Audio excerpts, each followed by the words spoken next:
My mentor told me, in a minute, you won't have to. Oh, yeah, yeah, yeah. He told me that shit. He told me that shit straight up. I was penny pinching on some Gucci shoes or some Louis shoes. They used to call me the Black Jew. I used to save everything. Always had me a little sack because I put up everything. I ain't even buy shit for myself like that. I saved everything. And I didn't have shit. That was the difference. And he was like, listen, if you don't want to buy these Gucci shoes, don't even worry about shopping no more because you ain't gonna be in the game no more. Cause he told me like this, like I'm starting to come up. I'm like, bro, how do you get a $10,000 choosing fee? He said, nigga, you can't ask a bitch for 10,000, nigga, if your car ain't even worth 10,000, nigga. You know, and when I bought my first Gucci shoes and I bought my first chain, I realized once I started buying stuff, I don't even think it was so much. I mean, of course, I was looking better. I was looking like money. So a motherfucker don't want to give you something they think they need. A bitch don't want to give you something if she feel like you gonna smoke it. You want 10,000 from me, nigga? Your car ain't even worth 10,000, nigga. What you gonna do? Smoke my 10,000? So of course, when you having nice things, bitch, hey, look like I know what to do with some money, don't it? But what I really think it was as well was a subconscious block. Once I started spending money, it became more easy for me to get money because I spent it. It's hard for you to ask for a lot of money if you ain't never spent a lot of money. You have aversion to it. Like I damn near I ain't gonna spend $500 on those shoes. Damn, how can you feel comfortable asking for 500? Because it's so much to you and the bitch feel it. But guess what? When I spend 500 like on a motherfucking meal and this, that, and the third, man, it's easy. Hey, bitch, I ask bitch 500 or 1,000 like it's nothing because it's nothing to me. And when you act like it's nothing, man, she gonna want to give it to you.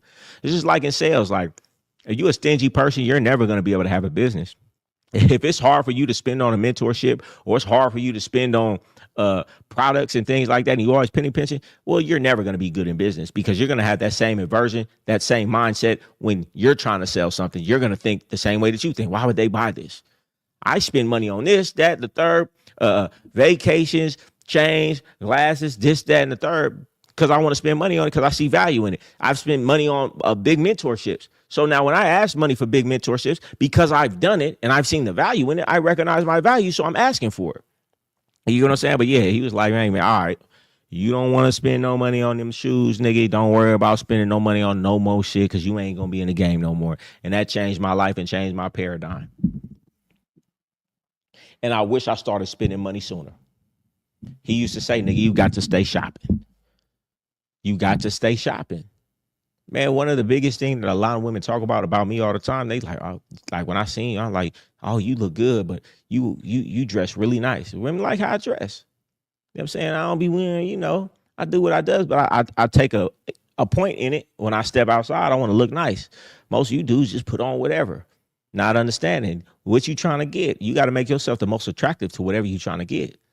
Neil Patel. Matter of fact, oh, y'all look this up, Google it.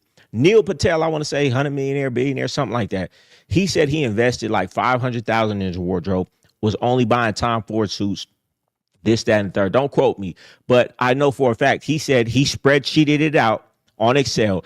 And when he started dressing better, when he invested $500,000 into his wardrobe, he said he made like $2 million more that year. It's facts. It works.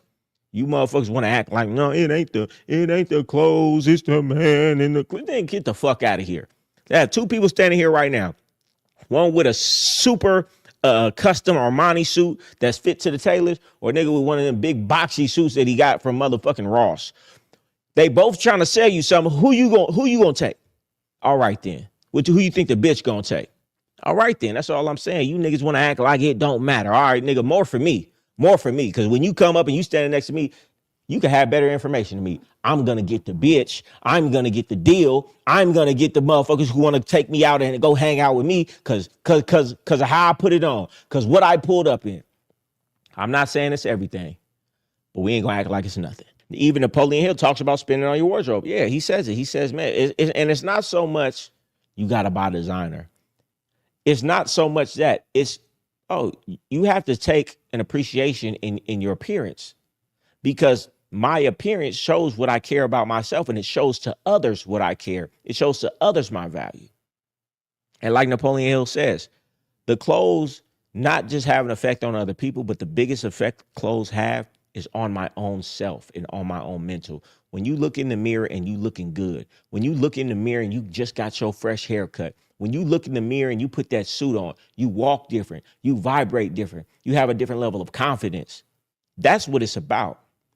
Do what the fuck you want to do, though, nigga. You ain't got to believe what the fuck I'm talking about, nigga. I'm telling you my experience.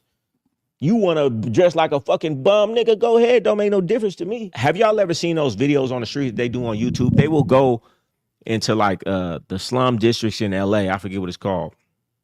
And they will take a homeless man who's probably on heroin and they will clean this motherfucker up, give him a sharp haircut, put some clothes on him, and you will look at him like he might, be a manager of a hotel. Look like he be on Wall Street. And it really lets you know perception is just that. This is a motherfucking junkie who been homeless for 10 years. And just with a haircut and the right clothes, when you walk by him, you would give him a different level of respect than you would have gave him 10 minutes ago before he had those clothes and that haircut. So what does that mean? That means the power of appearance is so powerful. If you're not using that to your advantage, then be a genius then, or be super good in business, and you don't gotta lean on none of that because you're just motherfucking Bill Gates. You're what's the other dude? You're Steve Jobs. You're Mark Zuckerberg. You do what the fuck you want then. I'm not that. You're not that. So you need an edge, and guess what your edge is gonna be? It's gonna be your appearance.